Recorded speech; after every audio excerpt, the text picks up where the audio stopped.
আসসালামু আলাইকুম বন্ধুরা, কেমন আছেন আপনারা সবাই? আশা করি অনেক ভালো আছেন। তো আজকে টাইটেল দেখে সবাই বুঝে গেছেন যে আজকে কি বিষয়ে কথা বলতেছি। তো অবশ্যই সবাই পুরো ভিডিওটি দেখবেন আর মনোযোগ দিয়ে কথাগুলি শুনবেন। তো যারা পুরাতন ইউজার আছেন, যাদের চ্যানেলের অনেক বছর হয়ে গেছে, 2-3 বছর হয়ে গেছে বা মনিটাইজেশন হয়ে গেছে, তারা তো সবাই সব কিছু জানেন, বোঝেন। আর যারা নতুন চ্যানেল খুলেছেন আমার মতো, তারা অনেকেই অনেক কিছু জানেন না। আশা করি আস্তে আস্তে আপনারা সব কিছু জেনে যাবেন, অনেক কিছু শিখে যাবেন। তো আমি যতটুকু জানি ততটুকুই আপনাদের সাথে শেয়ার করি। তো অনেকে আছে, আমরা যারা নতুন চ্যানেল খুলেছি তারা একটা ভুল কাজ করে থাকি। আর সেই ভুল কাজটি হলো আমাদের আত্মীয় স্বজন যারা আছে তাদেরকে দিয়ে আমরা সাবস্ক্রাইব করাই নিই। এই কাজটা করা উচিত না।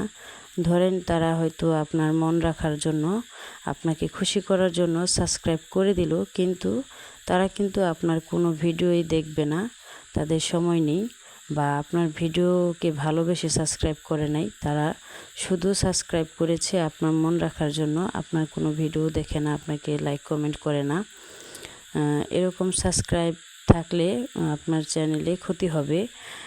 ইউটিউব ধরে নেবে যে সাবস্ক্রাইবগুলি আপনি জোর করে করিয়েছেন, তারা মন থেকে সাবস্ক্রাইব করে নাই, আপনার ভিডিও ভালোবেসে সাবস্ক্রাইব করে নাই, এই জন্য আপনার ভিডিও দেখে না আর কোনো লাইক কমেন্ট করে না। তো এই কাজগুলি করালে আপনার চ্যানেলের যখন 1 বছর পূর্ণ হয়ে যাবে, মনিটাইজেশন হবে না, আপনার ওয়াচ টাইম পূরণ করতে পারছেন না বা 1000 সাবস্ক্রাইব পূরণ করতে পারছেন না, 1 বছর ওভার হয়ে গেছে। 1 বছরের ভিতরে হলে তো ভালোই হয়, কিন্তু 1 বছরের হওয়ার পরেও আপনার মনিটাইজেশন হবে যদি আপনি রেগুলারলি কন্টিনিউ ভিডিও দিয়ে যান বা আপনার চ্যানেলটা গ্রো করে, তাহলে হবে। কিন্তু আপনি যারা সাবস্ক্রাইব করেছে কিন্তু আপনার ভিডিও দেখে না, সেক্ষেত্রে 1 বছর হয়ে গেলে আপনার যে সাবস্ক্রাইবগুলি আছে, আপনি আত্মীয়স্বজনকে দিয়ে করিয়েছেন, সেই সাবস্ক্রাইবগুলি ইউটিউব থেকে কেটে নেবে।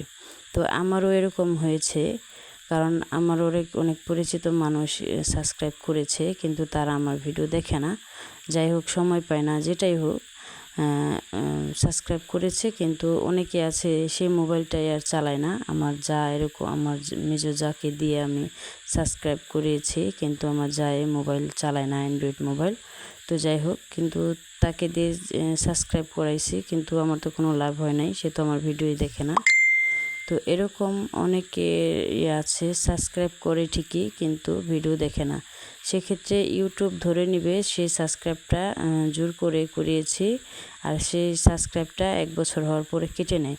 তো মাঝে মাঝে আমার 1 বছর পূর্ণ হওয়ার পরে সাবস্ক্রাইব শুধু কমে যায়। তো আমি মনে মনে ভাবতাম যে তাহলে আমার সাবস্ক্রাইব কমে যায় কেন? আমার সাবস্ক্রাইব যে করেছে সে কি আবার উঠায় নেয় নাকি? আবার ভাবি যে কেন, কেউ যদি সাবস্ক্রাইব করে তাহলে উঠাবে কেন, এরকমটা আর কি চিন্তা ভাবনা করতাম। পরে আমি একটা টেক ভিডিও দেখে আমি বুঝতে পারলাম যে না, এটা আমার ভুল ধারণা। আমি এক আপুর ভিডিও দেখে আমি জানতে পারছি যে ওই আপুটাও 3 বছর ইউটিউব চ্যানেল চালানোর পরে সে সফলতা অর্জন করতে পারছে।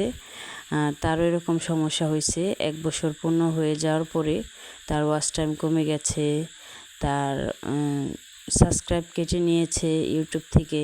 তো এগুলি শুনতে পেরে মানে আমিও বুঝতে পেরেছি যে এই সমস্যাটাও হয়তো আমার এই জন্য হয়েছে, যে আমার যদি কোনো সাবস্ক্রাইবার থাকে 1 মাসের মতো আমার কোনো ভিডিও তারা না দেখে, তাহলে ওই সাবস্ক্রাইবগুলি ইউটিউব থেকে কেটে নিয়ে যাবে।